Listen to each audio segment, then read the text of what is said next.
What's up, everyone, and welcome down to another special COVID pandemic episode of Zetro's Toxic Vault. And like recently, we've had some really killer guests. We got another one with us right now. Like Phil Demmels, my brother, this one's probably just as much of my brother as Mr. Phil Demmel. You've known him for the last 34 years. I think 1 year it was legacy, but for the rest of the time, it was testament. And I am talking about from the man, Mr. Chuck Billy. What's up, Charlie? What time is that? Look, we're doing that. We're doing what we're supposed to be doing. Being proactive. Being proactive about that. We can't scoot the set apart, so no, see, I couldn't do that. Mask, you know? So that's why I'll be constantly. I'm not used to this thing, so I'm totally fucking with it. But I did have mine all custom. See how custom mine is and shit like that. So I haven't seen you in a while. How's everything going? Everything's going good. You know, just bored like everybody, I'm sure. Haven't left the house very much over the last couple months, but as far as me and my health, you know, I'd say over the last 3-4 weeks, I've really felt like myself. That COVID just like drained me. Like when I started feeling better, you know, I wanted to start working out and moving around, and I just couldn't get it going. And just my hair was dried up, my skin was dry. It depleted me, and it really felt like a struggle getting back. But now I think we feel great now. I mean, it's just... Now, when did you think it hit you hardest? Because I seen you in Brussels, and you didn't seem like you raged that night. You guys were on fire. Just thinking it would have been a week later, the tour would have been dead. That's what we said, you know, or if we'd all got stuck in Europe in a hotel room for a month. Will had to go into the hospital. Will probably, would have been in bad shape if he would have had to, if we would have got stuck there. So yeah, it was really good that we did. So when did you feel it when you we got home on the 12th that afternoon about 5, and the next day, I was feeling fine, so I went out, golfed, I exercised, I went and did my normal thing, went shopping. Tiff she was tired, but we thought it was jet lag, tour lag, just did 5 weeks, after you were burnt out. And we were moving too. You just want to sit and rest and do nothing. So she was doing that, and we thought maybe she's just tired. But then Saturday, I woke up, and I'm like, wow, I just couldn't stay awake. I just felt like a ton of bricks hit me. And for over the next week, I just did a lot of sleeping, a lot of just couldn't move. I mean, so bad. Me and Tip were sitting there. The dog threw up on the living room, and we just both watched it for like about 3 days. Like, you gonna get that? No. You gonna get that? Oh, no. my. No, I ain't got not the energy. Not your wife. Not puke like that. Not Tip. We had no energy. Oh, my. So it was we were wiped out, put it that way. And just kind of like everybody else, so went into self-quarantine. When we got home, we did talk because we were watching the news, and we seen all the commotion. We're like, you know what? Let's be proactive. Let's call our doctor and find out where we can go test. And this was before we even felt sick, and she says, okay. And so Saturday, once she started feeling weird, she called, and they first said, no, you can't test because you don't have the symptoms. And we're telling them, well, here's what we did, with all these people and all these countries, there's a good possibility. And all this group, majority of us have some same symptoms. And still, it was tough to get a test. Right, at that point it was. At that point. Yeah, and then so when I started feeling sick 2 days later, we called back and said, look, we're both sick. We had the symptoms then. And so then we went over to Pleasanton, drove up to the back lot. It's real private, nobody there, security guard out front. Takes your name, opens the gate. You park, you pull your car into a tent. They close it up, roll your windows down. And they come up, it looks like, they're in a nuclear suit, No way. Coming at you, and make sure it's you. And they got your name on all the stuff ready to go. And there's a Q-tip about this big. They swab the back of your throat. You almost throw up. And then they use that same swab and, I swear, touch the top of your skull because it just... That's what I heard. I heard that was painful. That's the worst part. And it just scraped. And it's just like... I think the next week, me and Tip were sneezing, and our noses just like, man, that thing is just from the swab. And and then we had to wait 8 days, and by the 8th day, we're starting to feel better, and we didn't get any medication or any of that kind of stuff. We just kind of wrote it out and just did our thing, Now, KY was sick first on your bus. Did he ever come positive with it, Chuck? Because And Kevin Young, he's one of, actually works for Eric. He's Eric's tech. He worked for Exodus. He worked for all three bands. Well, Kevin got in the sick on past. tour, but I think it was just maybe the flu or something. I know Jeff Bruce came out. He had strep throat the first day or two, and that was it. And I know Jeff tested and he was negative when he got back. But Kevin was one who called us and Tiffany, because Tiffany started calling around to find out with the crew if there anybody in the other bands, anybody has any She called symptoms. me one day. She hit me up, says, everybody okay over there? I said, I am. I mean, I feel great. Yeah, and then Kevin called back, says, "No, man, I think I've got it." And so, yeah, it was a little bit of, it was a little bit of scare, I think, because of the breathing thing. It's so new, no information, and It seems like it's 2 months later, and they know so much more about it now and know. Well, yeah, I mean, all the way to the point I had like some lesions on my feet, like little, look like marks, and Tiff's like, "What is that? Let's take a picture, send it to your doctor. It could be melanoma or something." And so we're freaking out. I'm sending it to the doctor, and then 3 weeks later, we see on the news, if you're Italy, Spain, and these places, lesions on the feet. We're like, and then now they're gone. But it's just all these little things. We're just, it was just popping up. Okay, so a lot of people have asked me, where I would have thought it started, and this is my take, and it's just my opinion on it. Remember when we left Zurich, we went straight to Spain because we didn't play Milan, because Barcelona, we had the day off there. Milan was, considered high area, but we didn't know that Spain was already too, and England and France for that matter. They were already infected, but not widespreadly known. I'm thinking probably with that day off, we're all hanging out and eating the seafood and everybody. So because it was kind of towards the end a little bit. It was in the last week and a half, because then we went to France and England after that. Yeah. And by then everybody was probably already, but it had been incubated into it. I would say it's so hard to say, because like for our camp, me, Alex, Eric, Gene, Steve, and Tiff sleep in the same bunk alley. The back is all crew. They have their own quarters. Gene, Alex, and Eric didn't get sick, but those three didn't travel with all the rest of us home. So I'm thinking maybe at the airport, because we were the ones at the airport, and they all left and took off and stayed at hotels and went somewhere else. They didn't go to that airport that morning, and those guys didn't get sick, and they were in our bunk alley. And I'm like, they had to get sick if we all got sick, if we were sick at that point on tour. So I'm thinking, maybe it's at the airport. It was just so many people, and just, I mean, if any places to catch it, the airport right there is breeding ground from people coming from all over. Sure. I'm thinking it's got to be, and then maybe just the big plane ride home. Who knows on that plane? That. God, I was talking to. You watched Dr. Sleep. I was talking to Will like 2 feet away. It was just, and I think the only one who got sick on ours was Gary. Was the only one who came out positive on our bus. Yeah. And so that would have been you and Tiff, and who else was positive on the Carlos bus? Carlos came. Stevie D, and but Jeff KY. wasn't. Jeff wasn't. And KY wasn't, or he did. KY is, yeah. Him and his girl. 5 of you then. Yeah, him and his girl she tested positive too. Oh my. Yeah. And then on the Death Angel bus, it was Will. I think Rob got sick. Rob did get it then. I wasn't sure if Rob got it. Oh my. And because Aaron, their tour manager, was sick for a little while the last week, and we don't know if that might have. Who knows? You know what I mean? I think at that point people's bodies act different to it. Some people's immunities are a little stronger, or I didn't get the fever, so I don't know why I didn't get that symptom. You were just tired. I was just tired. I just couldn't sleep. I mean, sleep. No shit. And I just tell Tiff, God, I've never felt this bad. I've never been sick this long ever in my life. Like lethargic. You couldn't even get up to. For 2 weeks. Like that. What was your appetite like? We had an appetite, but there was not really a flavor. But I'd have to say, you know how it is. We were in Europe for 5 weeks eating European food. There ain't no flavor. You get back to America, we're like, we're like eating great. We're at home, we're relaxing, and the appetite wasn't a problem. I think. Holy shit.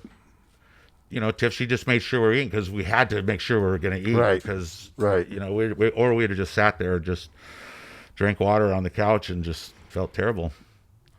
But how's everybody now? Everybody's good. Stevie D, Carlos, everybody's good. Everybody's good. Stevie D, he had the fever, and he had it for like 2 weeks. He had it, and he told him, and the doctor wouldn't test him or give him any medicine. So then finally he calls back 2 weeks later. I'm still got a fever.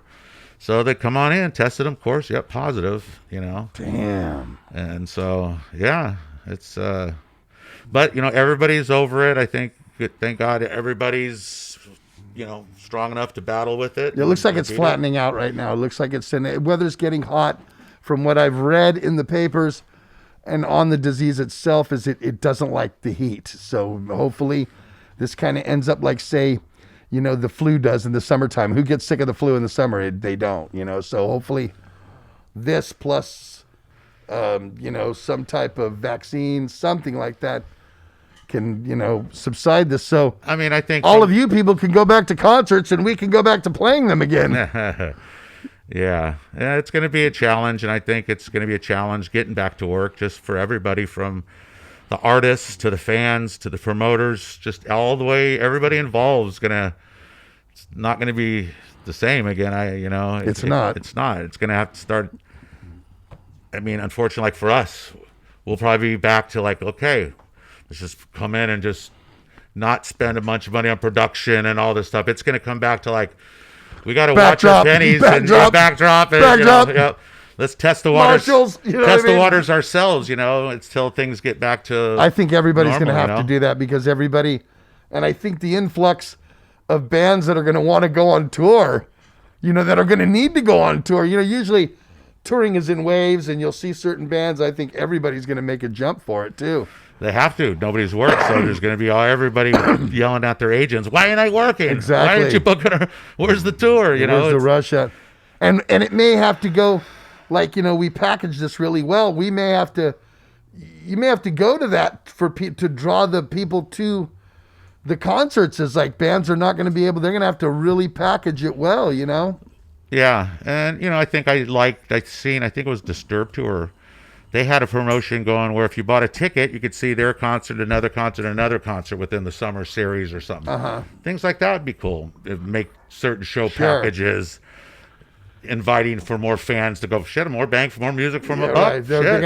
But that's it. Everybody's going to have to take a step back as far as the economy and all the people that work and are out of work and can't afford these luxuries. We're going to have to be the ones that are also going to have to take the step back as well and take the pay cuts and go with the flow and the less production so that people still get that with us being able to let them afford being able to come to these things, I mean, all the way down the line from who knows, the local promoters are going to skimp on security. We're going to skimp on catering. We're going to skimp on everything. You know what I mean? Because they're not going to want to put out the money there.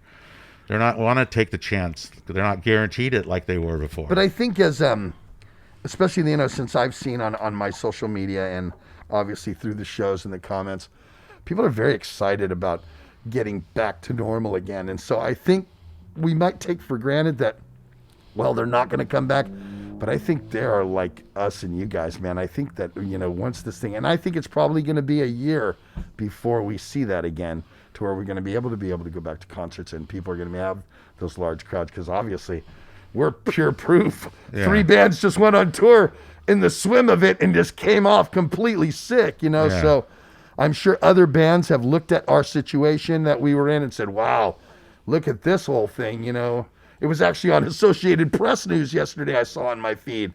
It had a thing about Will and how this whole tour and how, members from each band got sick. And, so I think people are going to be very leery of that again. They're going to put one ear out, Well, it's going to affect everything. Look at the meet and greets. How are you going to do those? You're going to even do those kind of things? But think about it, Chuck. We were high-fiving with the fans. We're taking pictures every night on this whole tour in these highly infected areas, So that's why I was like, I didn't come off it feeling sick. I was like, I must be, But then again, you could be But the then I could be asymptomatic. asymptomatic. I You saw don't that. know. I did I read think, about that. once, because they're making so much fast progress. At first, we heard 18 months before, Right. we say, but I see them now coming up with faster results. But what I like is the antibody test where you can test to know if you had it before, and now if they figured out you can't get it again, wouldn't you feel good to know that you're going out there that, okay, I've had it before and I'm not ill. I was Right. asymptomatic. I didn't know it. Oh, I feel good. I feel a little safer, especially to communicate to people that I did have it. Now I'm better. So my chances of spreading it or getting it are Sure. smaller.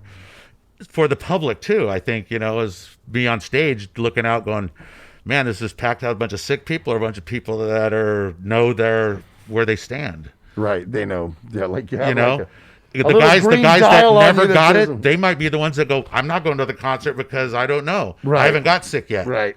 You know what I mean? Right. So those are the guys that might be the ones that have to be a little more cautious. The people that have beat it are the ones that are going, man, I don't want to wear this mask. I don't want to, I get it, but it's better to know, isn't it, than Sure. to not know that you can get sick.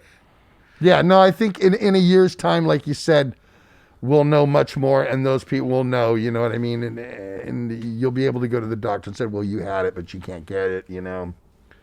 My doctor, I called him, and I have Kaiser, and he was like, do you feel sick? Any symptoms? He's all, don't come in yet. He's all, when you start to feel it coming, I'm all, what if I carry it? He's all, well, just stay away from people. That's it. That's all you can do. And once So you that's clear all- the that's- 14 that's what I've days done. and you get through it, you got through it, So let's get into the tour, man. We've been talking COVID, which is very important to everybody right now. But let's talk about how much fun we had Oh, man. on this, and what a way to do this.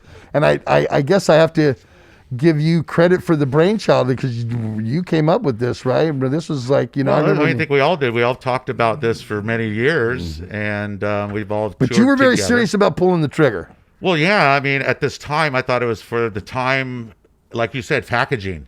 I learned that through our agent Scott. Packaging is very important. So Packaging's the key to it all. And there was some ideas at the beginning for that package that had some East Coast bands, and I was like, well, hold on. Can't we just keep it Bay Area? I'd rather promote and go Bay Area and keep it that. And that's what kind of started. I actually was aware of the other East Coast bands that were up for this, but it did so well with just, it was so much fun aside from Exodus being strip search in Sweden and that boats almost being capsized. Well, the very next night we were on the Poseidon adventure, but other than that, which is great because these are the things that you want to talk about and that are fun. We lived through it, so we can laugh at it now. But I got in an airplane with Testament when we got into Finland I didn't get back on that ferry again. I was a little, it was cost me $25 and some miles or something, Shelly. And I was like, I'm gone. I'll be in Hamburg for a whole fucking day. We were there for a day. Yeah. So that was great. Hung out with our friend Dominic. Dominic from Hamburg, good guy. Drank some good vodka with him. Me and Bopper hanging out. Went out to dinner with him and Eric. I was like, it was funny. We had some good time. I think with everybody, and we were talking about that before. How fucking strap. My ears are. I got these little ears, man. I get nothing behind them. We were talking about that. How most bands, they'll go on tour and they'll be like not friends with. They'll know the other guys that they're out with, but not buddies like we were. Every night it's like you could see one of us on one of your buses, or one of us are in your dressing room or in our dress. You see guys that you tour with. Hey, what's up, guys? When you see them, this was like. You'd see, this set of guys having dinners with this set of guys and everybody got along together. And that's what 5 weeks is a long time to be on tour, but it made it that much better because we had so much fun every night. There was not one bit of anything, attitudes, egos, nothing on there. Everything. We all made it work. We made it happen. We promoted. We took something from the beer we all are proud of. And all worked as one team and fucking conquered, man. I think it was a really great tour, very successful, I'm pumped up. As you can see, the old school fans that like that old school package, they're still alive and kicking. We're sold out. Loving it. How many You know? shows are sold out? More than there weren't, that's for Yeah, sure. yeah. I'd say 2/3 of the shows were sold out. Yeah, and all the rest of them was very close. I mean, you well, know? that's what I'm saying. There were, so I think the fans got a really good look because they love Death Angel, Exodus, and Testament anyway. And they will go. Most of the people will go see us when we all are on our own. But man, to be able to go to it was special. Well, for you them. know, the beauty of this tour is the fans were there at the beginning. They wanted to see all three bands. Sorry, and it wasn't just a tour; it was a special event. Yes, it was an event. You know what I It mean? was. So nobody wanted to miss anything, and that's what was great about it. And every single band, I heard the crowd roared for everybody, and that was killer. That was so great. It's like we all went out and did our thing, and they loved it. It was. I think those guys are going to talk about that tour for a long time because it was very special. And it was great that we started in Europe. And I mean, I know the rest of the world gets all, especially America, because we're from the United States, gets all butthurt. But this is where it really thrives for us, is over there. And I think that to really test the waters was to go to Europe and see how Europe did. And it went over great. And we might have brought this here. We would. Yeah. Well, I think we should bring it here. Well, we should bring it here, but COVID took that down. But there was talks about that, right? Yeah, but hopefully, during this downtime, Exodus completes a record, and I'm sure we will. I'm sure you will. I'm sure we will. And 2021. I mean, I don't see why we wouldn't. I mean, look how great this tour happened. I mean, if anything, I'm sure Europe wants it again too. I'm sure they do. But we know but we are going to be dead for the rest of the year then. Because you were just saying something before off camera. Well, that the Live Nation and AEG, they're cutting their shows for the rest of the year. Yeah, they're not booking anything. They're just kind of done. But I did see in the paper today, Bottle Rocket moved from this weekend, which is that thing in Napa with like major A-list artists. No, they never have metal bands because they only have major people on there. And they're going to move it to October. Well, it'll be interesting because if they still want to kiss social distancing, how will they do that at that? So until social distancing is kind of not an issue or kind of not there, how are you going to do that? I don't know. I mean, now you guys were on for. I don't know any other concerts. I mean, that's happening. And I've heard. You were on for everything in Europe, right? And that is completely off now, right? Yeah. Every festival that you were booked on. Every festival is pretty much done in Europe. Yeah. And we had a second leg. I'm sure we could say everything out, but there was a second leg. Bay Strikes Back was going to Europe. We're going to go hit some places that we didn't get to this time, man. Some places to return to. Yeah, so, see what happens. Going to have to push it to the next year. I don't think that time is going to dissipate the tour any. I think people will still, if we did it in 2 years from now, they'd still be coming back. Well, the problem is it's going to be the traffic. Yeah. There's going to be so many people that aren't out now that are dying to get back to work and yelling at their agents. Everybody's exactly. Agents are they're going to need assistance. There's going to be so much money for people to spend out there. Everybody's going to be eager to go. But like you said earlier, you got to put a killer package to get people. Everybody's going to have to feel like they're getting their money's worth, Basically, you're going to have to take a festival on tour with you to draw people. You're going to have to take 4 or 5 bands, quality bands. You know what I mean? That no real fillers or no new bands that nobody heard of, and we're giving them a shot. It's going to have to be to try to grab the money, like you said. We'll see how it goes, because there's going to be a lot of bands too that are probably maybe a little gun shy to go. Well, let's not book it until let's let the other bands go out there and test it. Let them book their tours. Let's see how they do first. You know what I mean? I mean, I don't know. I mean, I'd say more of the bands that are on our level, they're going to have to work. You know damn well they're going to have to work. Yeah. So, I mean, that's going to be part of it. Everybody who came out on the tour, we want to personally thank you guys, man. Europe, it was so much fun and exciting every single night to walk out on stage and see families together, Chuck. I mean, I see so many different families, guys bringing their sons, mothers bringing heavy metal moms bringing their kids and their husbands to the show. I mean, I noticed that everywhere. It's like we've been around so long, we've turned into a family affair for thrash metal fans of our age. So I see that it was so much fun. I have to say, since I've been back in Exodus, this was the funnest tour that I've done out of everything. And we played probably close to 500 shows since I've been back. And we had a blast. It was good. We had good weather. You know, weather wasn't bad. I mean, the venues were great. Everybody showed. I mean, it was just, there wasn't anything bad we experienced, I don't think, on this run. Besides the ship and, and the COVID. But besides that, man, the Swedish border, but we were right in front of all of that. Just kind of, it was almost like destined, because it could have got shut down pretty early before it started, right? And we're lucky. If they had the information that they had now, that would have never happened. Yeah, the timing. I mean, we made it through the tour up to almost that last date of cancellation. So we're probably the last metal tour across Europe. We were definitely. I think wasn't Overkill doing something too, and I'm not sure if they were there. They were. I don't know if they were there, and then they had just come home too. But people. I know Lamb of God were on their way there. Yeah, and we left, everybody. That was a big tour. They didn't go. Yeah. You guys were going to go to Australia. Then you weren't going to go to Australia. Then you weren't going to back to Australia. And then it gets canceled. So it's like nobody knew what was going on. Nobody knew what was going to happen there. Yeah, and looking at it now, we're trying to make it take the best of it. Like, we got to go there. We didn't really realize, the severity of shutting down the music industry for this long. We thought, okay, it'll be blow 3 weeks, summer's going to be here. It's going to be hot. It's all going to go away. No sports. There hasn't even been baseball. I got season tickets for the A's. I can't even go to a baseball game. It's like, this thing hit the world. The world was not expecting this by any, which means, and we weren't prepared. I don't know. I think we're still not prepared that well. Yeah. And I think that if anything, this can really open the eyes of our government and our people that are involved in these sort of things, that they need to be maybe a little bit proactive on certain things. You know what I mean? Be there before, because this can happen to anything. This can happen to anybody, and anytime again.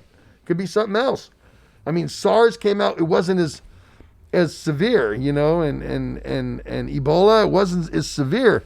Yeah. This just took everybody. This one, it didn't discriminate by any means. No, even now they're finding infants and animals, and it's just, First they said the young wouldn't be getting it. Now everybody's getting it. They're getting weird little skin rashes and stuff, and unbelievable. Yeah. So who knows? But it's another thing I think we'll get through. I think, like you said, we all have to kind of do a part in this, because we don't know what's happening. You don't know who's sick and who's not. It's the weird thing. Right. It's almost like the body snatchers. Exactly. Who is that? Are you real or are you fake? They live. Are you real? They live. They don't know. Yeah. You don't know, but you got to look at a certain right. Thing. Come on. You don't know who's a sick one and who isn't. Wow. But I've been burning a lot of weed since this thing. You can call me Cal Fire. I'm an ounce a week, right? I'm better. I'm ounce every 6 days. I'm probably 4 to 5 days. Damn, Charlie. I'm telling you. You don't even burn it like I do usually. Not on tour, I don't. But when I get home, I was like I said, even when I was sick, I was out there smoking, try to hit it right. I bet Joe was all over you for that, huh? But once I started getting back in the kick, man, now it's just like, man, I love weed. Yeah, I love weed. We love weed. We love weed. Oh yeah. But and my buddy over at Sour knew I was sick, and he sent me a couple of new glass pieces. And oh, cool. So yeah, it's all good. Good, right on. Well, we're here because I wanted to. There's so much for us to talk about. We could go Rampage, we could go Double Days, but today we wanted to stay with the tour. About obviously, Chuck getting sick and making sure that's all right, and obviously this amazing album that just came out that I have a song on. I wrote a song on this one. Oh, that's the New Testament Norm, right? Yeah. Zetro gets to write a song on the record. Well, we could write more. Well, we have time, don't we? We have time. And are you going to do that by chance? If you're off for the next year, what do you? Well, we're not writing a record, but I won't release what we're doing. But we are going to write some stuff. That's smart. Just to do something, not a record, but maybe something just to have some singles. I was thinking, next year at this time is going to be an influx of so many artists because they've had nothing to do but sit home for 3 months and Oh, there'll be a lot of music. That's what I'm saying. Be a lot of music coming next yeah. year. But obviously, you had no clue that this was going to come down. So the release of Titans was just one of the last Amazon releases, right? I don't know, but I mean, as far as having, because we were approached to say, do you guys want to postpone it, the record? But we already had the campaign started January 31st. And you had postponed it, didn't you? Prior, it was. Well, it wasn't postponed. Just the label didn't have a position for us to release in January like we'd like to, so we took the April spot. So to be honest, I think that worked in your favor because there's nothing going on right now. At least people had new music to pull from. Is it working that way for you? It's interesting because I've been watching the sales, and of course, people couldn't go to the store the first week.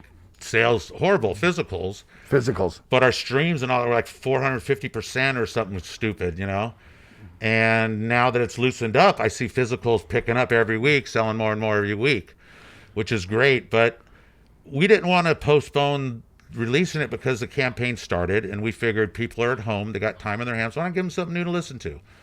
And I agree. Yeah, the sales, big deal. Yeah, it's great to have numbers and chart positions, but at the end of the day, I love this record, and I think people are going to listen and dig it and get it. That's the end of the day. It's going to sell. Very strong album. So, strong record, Charlie. I'm not tripping on it. No, exactly. And I think metal fans in general don't normally do that anyway. They don't care, if they love the band and they love their artist and it's good, they'll support it. And but most artists and labels, like your first week's numbers and charts and all that are, especially that's in metal, the gold. because they buy right. But I mean, and did you know going into that might be the case? We knew because of where we're at. People couldn't go buy it in the stores, and I'm sure the orders haven't hit and filled stores just because everything happened and no one's working. It was a bad time, but we knew people can order it digitally and mail order, and that's how I listen to it. I have iTunes Music. That's how I've listened to it for the last week. All the vinyls they put out an extra amount of vinyls on this record, and they all sold out really quick. They're already going into second production, of these things. People want records again. Yeah, people want amazing, records. I love them. I'm glad that the world has gone back to the LP. There was so many years there that CD and then digital, and then which I don't mind digital. I mean, it's convenient. I'll say that it's convenient.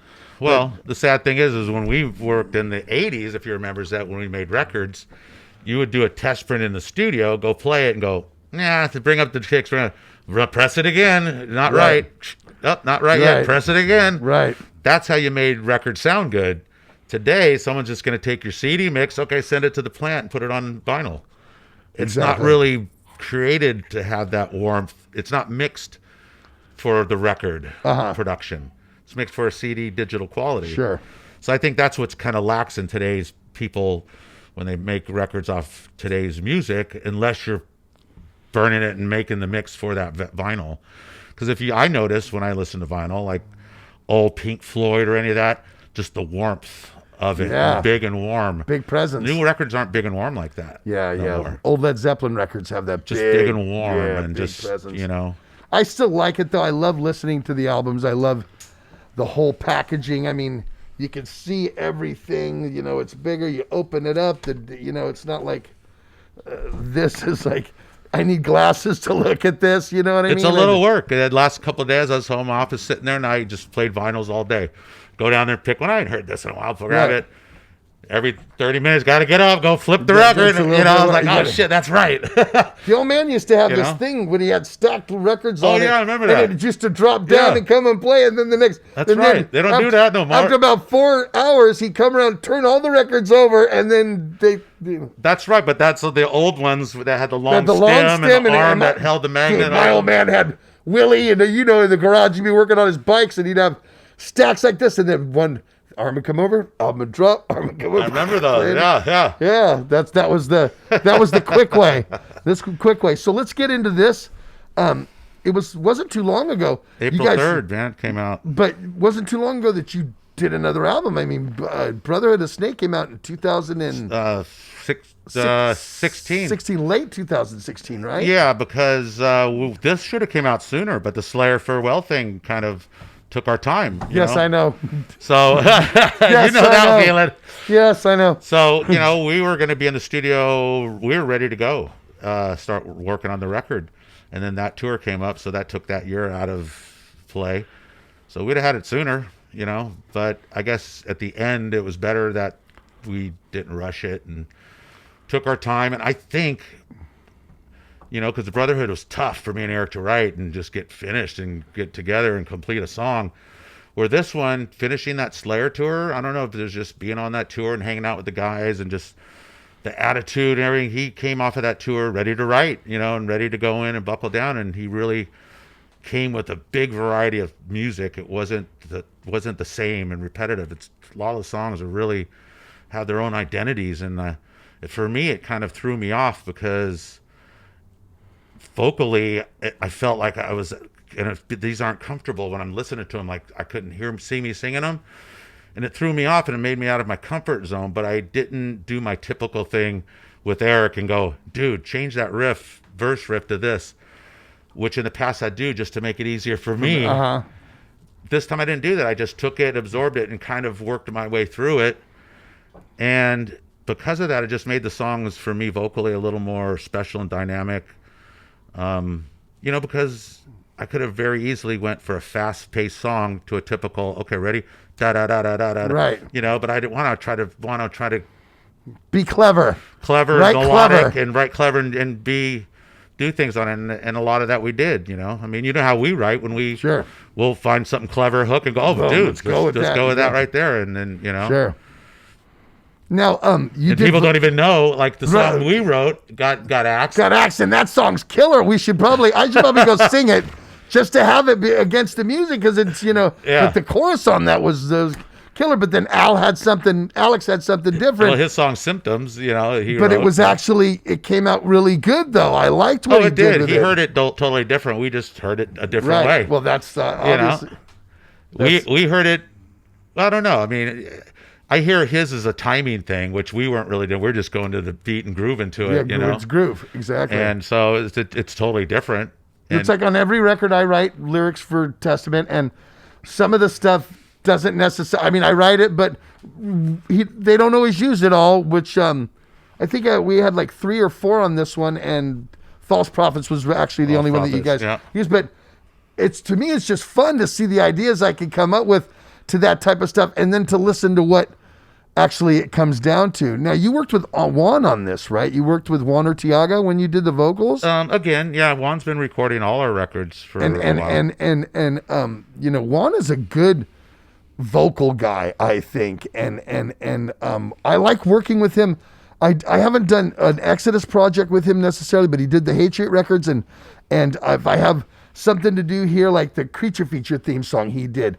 And talk about working with Juan, because Juan brings a lot out in you, Chuck, and I think he brings out in me too, and he's got some good ideas. Talk about that. Well, he doesn't hold back, put it that way. Juan's not the producer that just shuts up and pushes the button. No, he does. He's got to say something, go take a hit off the weed, come back, hey, try this, he's always right in there, and I think that's why we gave him co-producing credits this time. Oh, you did good. Yeah, because every song, especially vocally, I don't know how working with Eric, but vocally, we'd come to something and he'd say, I don't like that word. Let's try this word, and we'd try that, or, I can't really find the timing. And then we'd work it out. And, so he'd really threw his 2 cents in all the time. And it wasn't always right, but it was always something for me to go, oh, that's not bad. Yeah, food for thought is great. Then I'd find something, go, I kind of like that. Oh, okay. And then I'd work it out.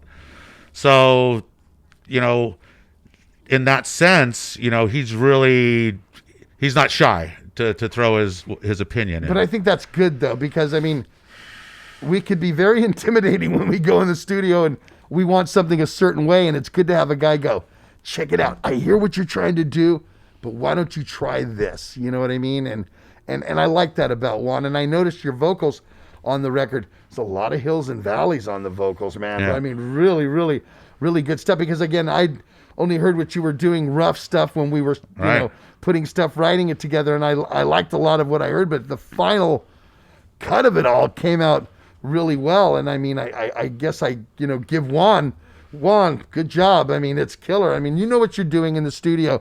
but that much helps. And I you know, I wanted to point that out because I noticed that he's, you know, co-produced on the record, and I know he's a vocal guy. So. Well, on this one, there was about 5 songs that I didn't have. Well, I've been like absorbing the songs, but I didn't have a solid vocal part yet. So those 5 songs is the one where Juan really kind of stepped up, him and Eric, where I just went into the room, turned on the mic, and let it roll, and it was kind of first impression. Just mumbled my way through it, and it was like Dream Deceiver, Night of the Witch. A few of those songs, those came about because I mumbled through them. And it was a gut feeling. First response, I'd mumble through it and find a word like Dream Deceiver. I'd be mumbling, Dream Deceiver, and they'd go, oh, yeah, I like that. Hey, hold up, stop. I like that. Let's do that. And so then now, okay, I got that part's there. So everything was pretty organic as far as those first 5 songs writing lyrically. And that's really where I kind of try to find these weird nooks and crannies, as we call them, to work through around the song. Hills and valleys, baby. You know? Hills and valleys. And it was because I didn't just go home and write and listen. I went in there and we worked through it and worked through the mountains and what worked. And that's where Juan would go, hey, hold on, you know, stop, try this. Or, you know, what if you went up a little bit here, you know, and this. And or he would sing, because he sings pretty good too. Yeah, he would sing through the mic, and I go, yeah, oh, sure. What's the note? Oh, okay, that's, Yeah. all right, yeah, I got Right, it. exactly. And he hit it, you know, so he really helped the process along, and, you know, he well-deserved co-producing credit on this one. And he works well with Andy, who mixes Sneap. Uh-huh. Yeah. They talk at the beginning, and he'll say, here's how I want this, the Right. drums like this, do this, you know, he'll tell him how he likes it laid out. Done. And Juan's done enough for us to work with Andy. It's routine now. Cool. We're going to take a commercial break, and we'll be right back. He means a weed break.